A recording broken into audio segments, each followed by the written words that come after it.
मोदी की गारंटी की बात कही जा रही है।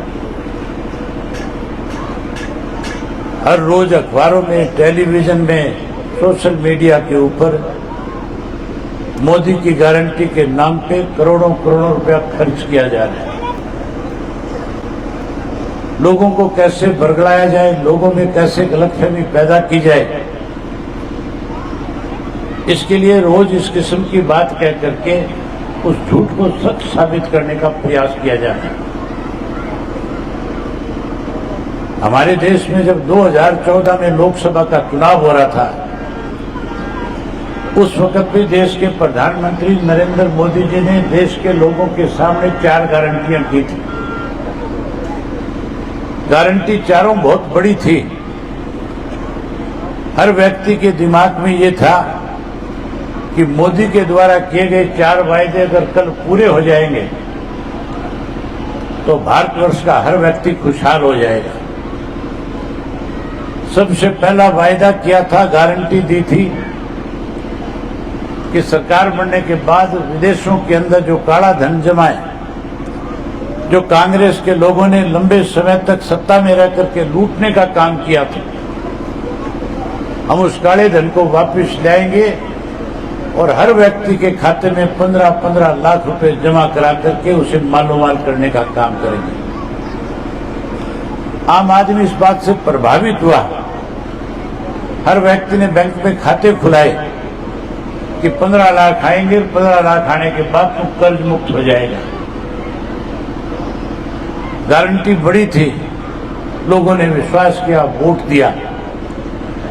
और जब लोगों ने इस बात को लेकर के बारी बारी प्रधानमंत्री को याद दिलाया, तो फिर नरेंद्र मोदी के साथी अमित शाह ने कहा कि ये तो चुनावी जुमला था। दूसरी बड़ी गारंटी ली थी देश के युवाओं को, कैसे युवा का वोट मिले, इसके लिए कहा था कि 2 करोड़ युवाओं को हर वर्ष रोजगार और नौकरी देने का काम करेंगे। किसान का वोट कैसे मिले,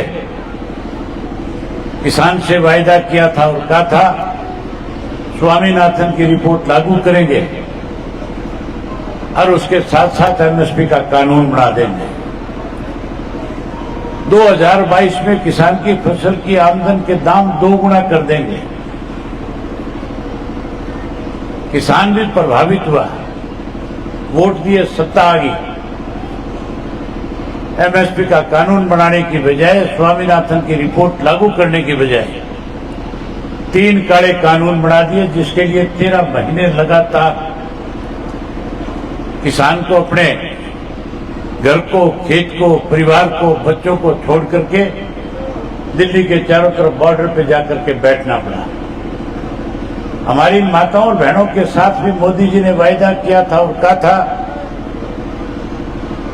कि अगर मेरी सरकार बन गई तो जो ईंधन का चूल्हा है, जो लकड़ी का चूल्हा है, मैं उससे छुटकारा दिलाऊंगा। गैस का चूल्हा और गैस का सिलेंडर घर घर में मुफ्त पहुंचाऊंगा। इनसे वायदा बड़ा किया था, लेकिन सिलेंडर मुफ्त में देने की बजाय 1200 रुपए का कर दिया, महंगा कर दिया। चारों गारंटी फेल होगी।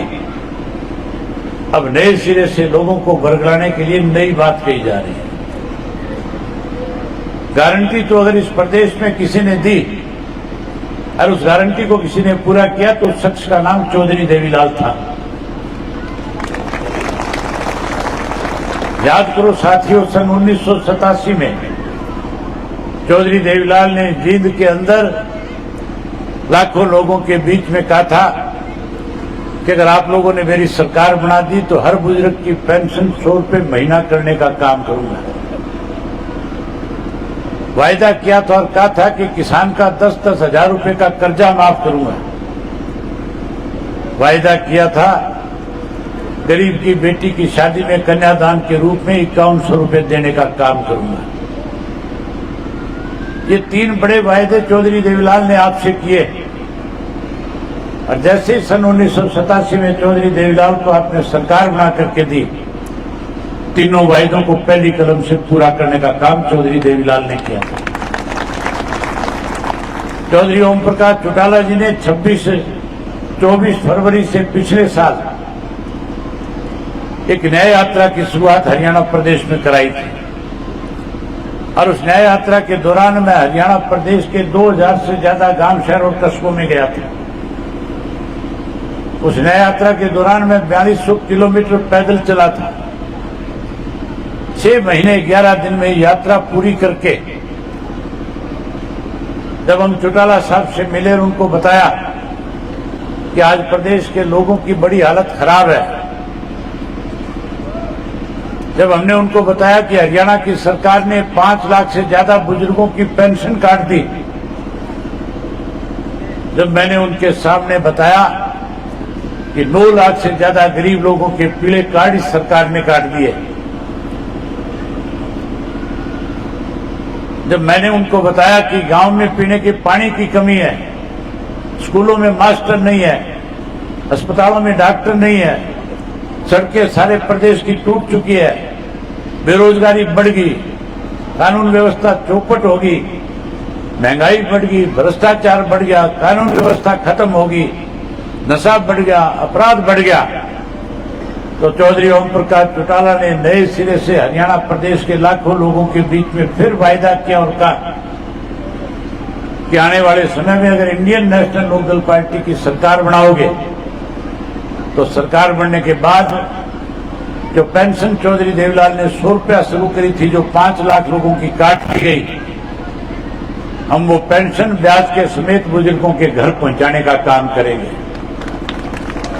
जहां पेंशन बुजुर्गों के घर पहुंचाएंगे, 100 रुपये वाली पेंशन को 7500 रुपया करके बुजुर्गों का मान सम्मान करने का काम करेंगे। आपके सामने वायदा किया है, गारंटी की है कि अगर सरकार बनाओगे तो पीले कार्ड जो 9 लाख गरीब लोगों के काट दिए गए उनको बहाल किया जाएगा। चौधरी देवीलाल आवास योजना के तहत 100 गज का प्लाट और उस प्लाट के साथ उसमें पक्का मकान गरीब आदमी को बना करके दिया जाएगा।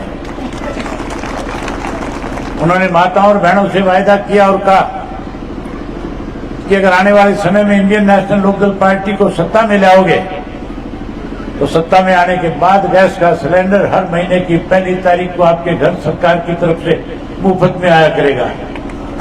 जहां सिलेंडर मुफ्त देंगे वहीं 1100 रुपया हर गृहिणी के खाते में, उसका चूल्हा ठीक से चले, उसको रसोई के पैसे ना मांगना पड़े, माताओं के खाते में देने का काम करेंगे। वहीं पढ़े लिखे नौजवान बच्चों को झाइल सरकार ने बेरोजगार कर दिया, विदेश जाने पे मजबूर कर दिया। हम इस तरह की नीति और पॉलिसी बनाएंगे कि विदेश में बैठा बच्चा वापिस हिंदुस्तान आएगा, अपने माँ बाप के साथ रहेगा, यही कारोबार करेगा, यही नौकरी करने का काम करेगा।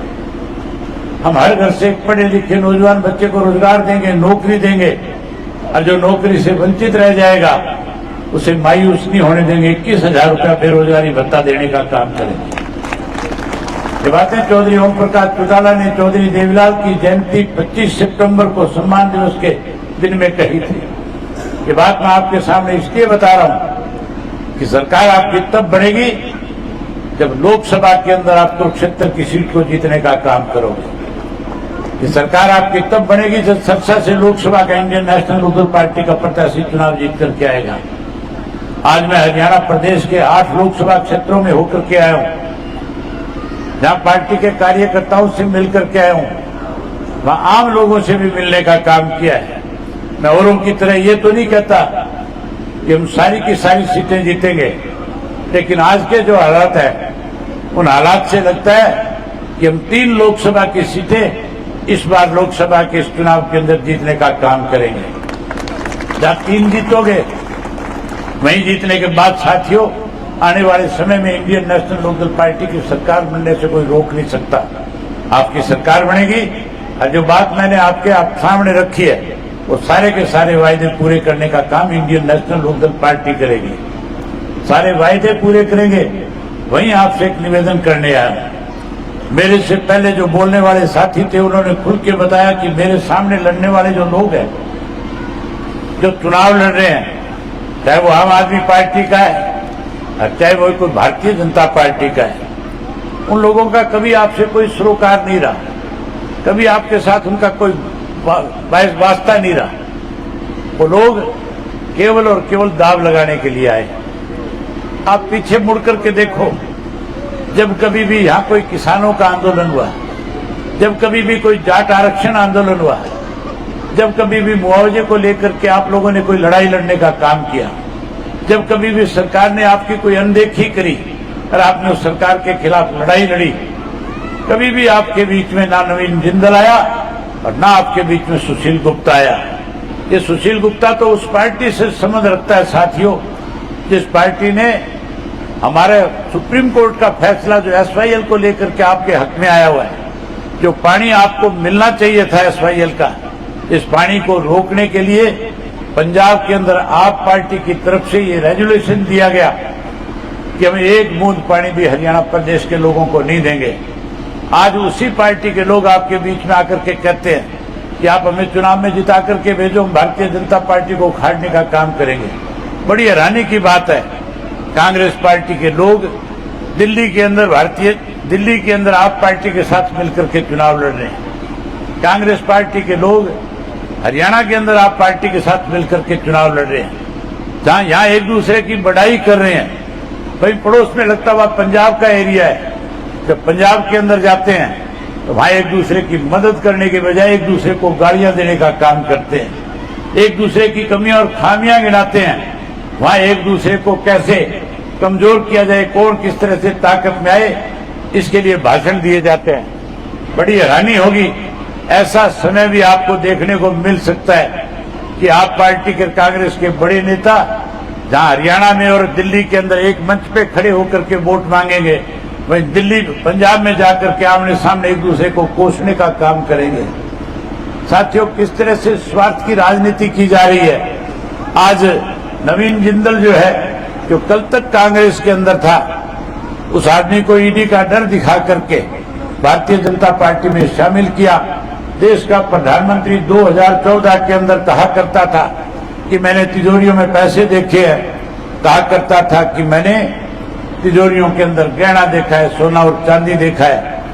लेकिन एक ऐसी तिजोरी भी है इस देश के अंदर, नवीन जिंदल की तरफ इशारा करके कह रहा था कि इसकी तिजोरी में 40 करोड़ का कोयला पड़ा है, ये कोयले का दलाल है, इसने कोयले के खादान से चोरी करने का काम किया है। अगर मेरी सरकार बनेगी तो सरकार बनने के बाद इसके खिलाफ हम जहां कार्रवाई करेंगे, जहां एक एक पाई वसूलने का काम करेंगे, वहीं इसको जेल की सलाखों के पीछे भेजने का काम करेंगे। जो जिंदल को बेईमान और चोर कह रहा था, उसी ने जिंदल से पहले चंदा लिया और चंदा लेकर के अब कहता है कि अब भारतीय जनता पार्टी में आ गया है, अब ये बेईमान नहीं रहा, अब ये लुटेरा चोर नहीं रहा, अब कोयला चोर कहने की बजाय उसे कोई नूर कहने का काम करता है। ऐसे लोग जो कभी आपके बीच में आए नहीं, जिन्होंने कभी आपके दिक्कत और कठिनाई को समझने का काम नहीं किया, आने वाले समय में चौधरी देवीलाल एक ही बात कहते थे कि केवल इस देश में दो वर्ग के लोग रहते हैं, एक वर्ग लुटेरों का है और दूसरा वर्ग जो है कमेरा वर्ग है। आज लड़ाई जो है कमेरे और लुटेरों के बीच में है। मेरे बताने और कहने की जरूरत नहीं है कि किस तरह से चौधरी देवीलाल ने हमेशा, चाहे वो सत्ता में थे चाहे वो सत्ता से बाहर थे, कैसे किसान की मदद की जाए, कैसे कमजोर वर्ग के लोगों को राजनीतिक तौर पे मजबूत बनाया जाए, कैसे मजदूर और किसान को ऊपर उठाया जाए, उन्होंने हमेशा मध्यम वर्ग के लोगों की मदद करने का काम किया। वहीं चौधरी ओम प्रकाश चौटाला ने सत्ता में रहते हुए हमेशा किसान को ताकत देने की काम किया। चाहे हम विपक्ष में थे तो जहां के सत्ता में बैठे लोग किसान को कमजोर करने का प्रयास कर रहे थे, हमने उनके साथ खड़े होकर के उनके साथ न्याय कराने का काम किया। जहां मेरी जिम्मेवारी पार्टी ने लगाई, मैंने जब कभी भी किसान की सरकार ने अनदेखी करने की कोशिश करी, सारे अपने जरूरी काम छोड़ करके उस किसान के साथ न्याय हो उसके लिए उसका साथ आकर के खड़ा होकर के उनकी लड़ाई को लड़ने का काम किया। आज साथियों, मेरे सामने चुनाव लड़ने वाले बहुत बड़े लोग हैं, बहुत पैसे वाले हैं, बड़े धनवान लोग हैं, ये लुटेरे वर्ग के लोग हैं। ये आपका वोट लूट करके कहीं ना कहीं इस देश को लूटना चाहते हैं। फैसला आपने करना है कि लुटेरों को चुन करके भेजना है या फिर आपके बीच में रह करके आपकी सेवा करने वाले को भेजना है। मैं उम्मीद करूंगा कि इस चुनाव में एक एक वोट आप इंडियन नेशनल लोकदल पार्टी के चुनाव निशान ऐनक के बटन पे दबा करके और जहां इंडियन नेशनल लोकदल पार्टी को ताकत देंगे वहीं चौधरी देवीलाल की नीतियों को नए सिरे से इस प्रदेश में लागू कराने में बड़ी भूमिका निभाने का काम करोगे। यही बात आपको कहने आया था।